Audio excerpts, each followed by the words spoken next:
como você escolhe os fundos imobiliários que você gosta de investir? Ah, perfeito. Bom, eu invisto na minha carteira geralmente em fundos imobiliários que estão um pouco descontados, então tem uma relação preço sobre valor patrimonial menor do que 1, né? Então mostra que ele tem um certo desconto e que também entregou bons dividendos recorrentes nos últimos 12 meses. Então é uma combinação de fundo imobiliário barato com bom dividendo. Tá. Quando ele está barato, mostra que ele tem, obviamente, uma tendência natural a chegar no preço justo dele. Então você vai ter a possibilidade de ganhar com a valorização do preço da cota e mais o dividendo ali, o rendimento. Tá. É claro que alguns investidores podem optar, por exemplo, por comprar fundos imobiliários que consideram pechinchas, aqueles mais baratinhos, né? Então você vai ver que aqueles fundos imobiliários mais baratinhos, bem baratos, podem ter realmente um potencial de valorização maior, mas nem sempre entregam o melhor dividendo, o melhor rendimento, né? Tá. E aqueles investidores que buscam ali pelo fundo imobiliário que entrega o melhor rendimento possível, muito provavelmente, com muita frequência, você vê um fundo imobiliário que entrega um bom rendimento um pouquinho mais caro, com uma relação preço sobre valor patrimonial de 1, 1.01, 1.2. Continuam sendo fundos imobiliários interessantes, né? Tanto que isso acontece por causa da natureza, porque se ele está um pouquinho mais caro é porque tem muita gente comprando. Se tem muita gente comprando é porque muita gente acha interessante. Só que você acaba tendo ali uma menor possibilidade de valorização no longo prazo, porque ele realmente está no preço justo ou um pouco acima do preço justo dele. Então, na minha carteira, eu escolho fundos imobiliários que tenham boa entrega de dividendos, de rendimento, para ter o melhor rendimento possível, mas que não estejam caros. Então, aí eu tenho a possibilidade de ganhar 2 vezes com fundos imobiliários. E aí, que o pessoal fala, né, que para quem quer sair da renda fixa, CDB, Tesouro Direto, poupança, e ir para a renda variável, a primeira opção é o fundo imobiliário, porque ele é o que tem menos risco, comparado com ação, com criptomoeda e tal. Quais são os fundos imobiliários que têm mais risco? E eu não estou nem falando necessariamente de, não vale esse preço, não vai, pode desvalorizar. Pode desvalorizar sim. Tipo assim, qual que é o fundo imobiliário que tem mais oscilação? Porque tem fundo imobiliário de shopping, Sim. de banco, de galpão, de laje, um monte de coisa, né? Fala um pouquinho sobre esses tipos e qual deles você acha que tem mais oscilação ou risco se acontecer alguma coisa no mundo, eita, ferrou. Sim. Isso é um pouco relativo até. Por exemplo, os fundos imobiliários de tijolo, por exemplo, shoppings e tudo mais, eles podem ser mais vulneráveis a uma pandemia, né? Então, fechou o shopping, e aí? Como é que o shopping vai ganhar dinheiro? Está tudo fechado. Então, muito provavelmente, ali, os escritórios comerciais, né, prédios corporativos, também são considerados de tijolo.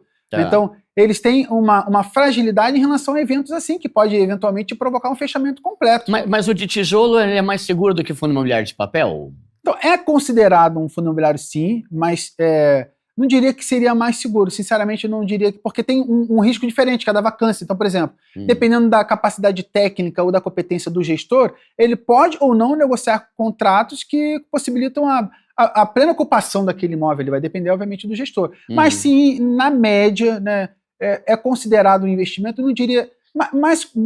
menos arriscado, sim, mas mais simples de investir. Você consegue ver o prédio lá na Paulista e tal, não sei o que, pô, esse prédio aqui, pô, consegue visitar o shopping, ver se tem bastante loja, está bastante ativo, bem movimentado, então é mais fácil de investir. Os fundos imobiliários de papel têm o risco da dívida, do credor não pagar a conta lá, então exige uma necessidade de um estudo um pouquinho maior, um pouquinho mais demorado para você chegar à conclusão se aquele fundo imobiliário é realmente um fundo imobiliário com uma qualidade que seja menos arriscado para o investidor. Então, eu considero, assim, além de investir em fundos imobiliários que têm um bom desconto e têm um bom dividendo, outras premissas também, como, por exemplo, eu não invisto em um fundo imobiliário que esteja em recuperação judicial, ou que esteja com algum problema, com algum credor já, que poxa, o contrato está enrolado, o cara está atrasando aluguel, não está pagando. Então, quer dizer, se você tomar alguns cuidados, você consegue fazer um filtro de bons fundos imobiliários. Outro fator que eu analiso também é a liquidez do fundo imobiliário, o quanto ele é negociado na Bolsa de Valores.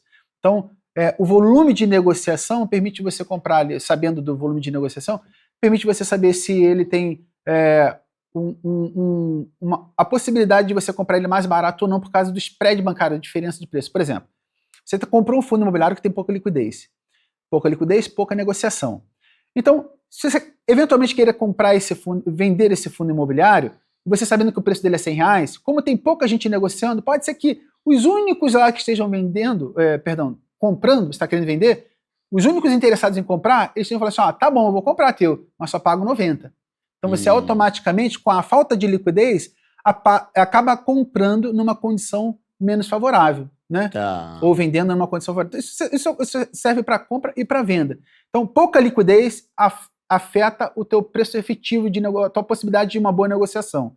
No caso, você perguntou assim, sobre os fundos imobiliários mais arriscados, né? No caso de fundos imobiliários de tijolo, por exemplo, para um investidor iniciante, seria interessante ele não comprar um fundo imobiliário de tijolo que tenha monoativo, nesse caso, apenas um negócio gerando dinheiro para aquele fundo imobiliário. Mas imagina o seguinte, olha, o fundo imobiliário é de tijolo, e qual é o negócio que faz esse fundo imobiliário gerar dinheiro para o investidor? Ah, é um prédio na Paulista. Mas só um prédio? Deixa que livre guarde, mas e se acontecer um incêndio nesse prédio? Ou se, sei lá, aconteceu um problema naquele shopping? Tá. Né? Teve um caso de um shopping aqui em São Paulo que foi, acho que foi em Osasco. Que desabou? Que desabou. Ah, lá é uma festa, viu? Então, shopping lá de Osasco. Então imagina, se tu investe num fundo... Segunda vez, acho que foi no mesmo shopping, se não me engano, mano. Então. Uma vez que caiu o teto, faz uns 20 anos aí, e agora caiu o piso. Aí, imagina que era o teto de quem tava embaixo, né? Então...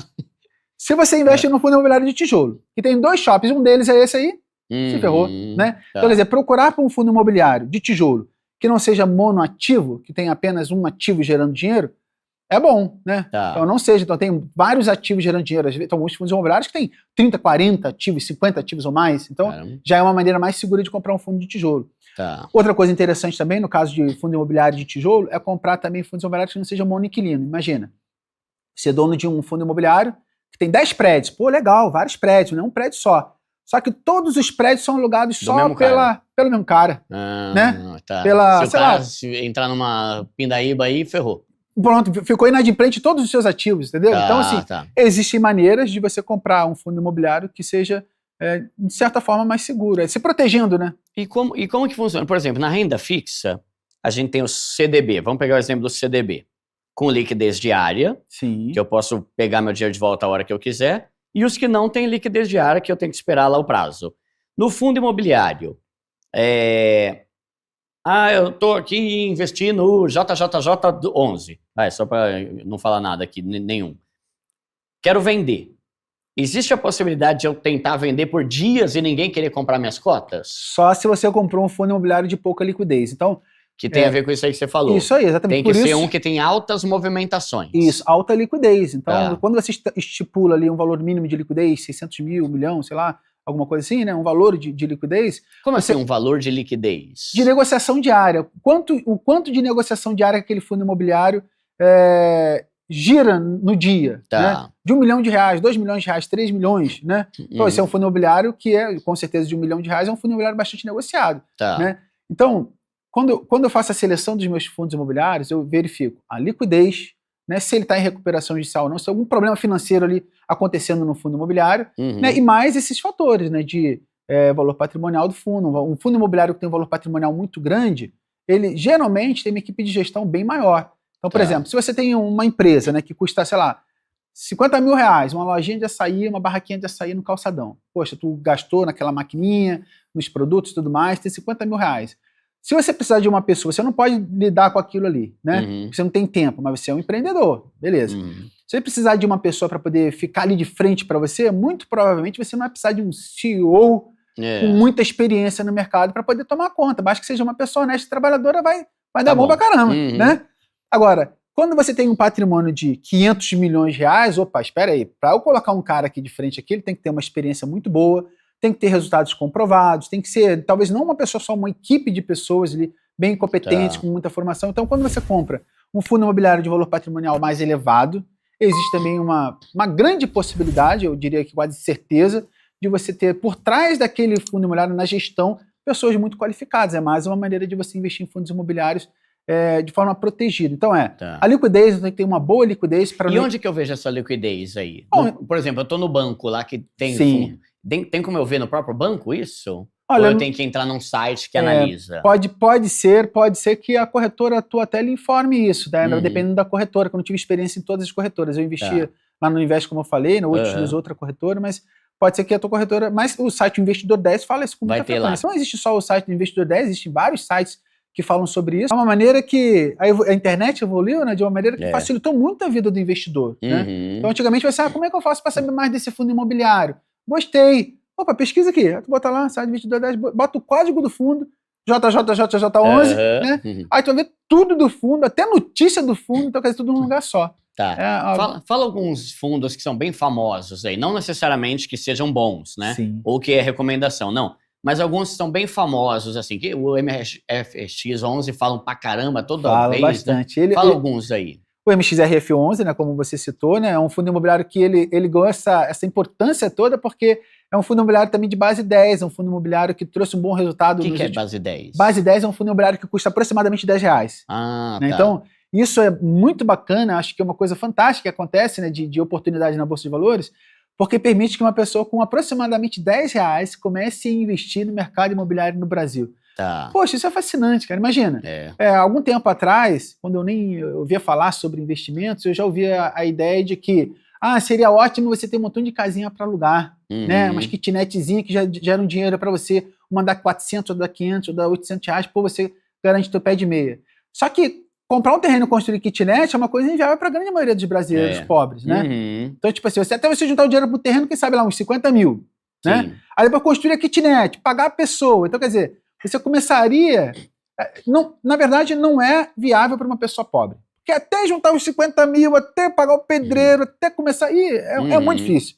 Só que, poxa, com R$10, você investe em um fundo imobiliário, um empreendimento imobiliário, que tem um gestor por trás, que toma conta para você, que entrega rendimento para você na tua conta todo mês, com 10 e pouco, cara. Então, assim, dá para uma pessoa começar com 10 e pouco. Né? É um dos que eu comecei até, o MXRF11. O outro bastante famoso também é o HGLG11, que é um de galpão logístico. Né? O M11 é de que é? O MXRF11 ele é um fundo imobiliário que não é considerado de papel, mas ele tem ali é um pouco misto, né? Então ele tem prédios, o MXRF11 tem prédios, mas também tem alguma coisinha ali de recebíveis imobiliários. Tá. Tem o HGLG11, que é um fundo imobiliário que é também bastante famoso, você perguntou por famosos, né? Não necessariamente são os melhores, né? Mas é bastante famoso, que é um fundo imobiliário de galpão logístico, e aí fica aí o comentário, né? A gente falou assim, sabe qual é o fundo imobiliário que é mais arriscado? É muito situacional isso, porque... Por exemplo, galpões de logística se deram bem na pandemia, né? Porque estava todo mundo vendendo online, não podia abrir loja, estoque em galpão, tudo vende pela internet, então quer dizer, se deram muito bem. Tá. Tem o XPML11, também que é de shopping. Né? Tá. Então, bom, eu imagino que esses são os mais famosinhos, eu acho. Tá, né? boa.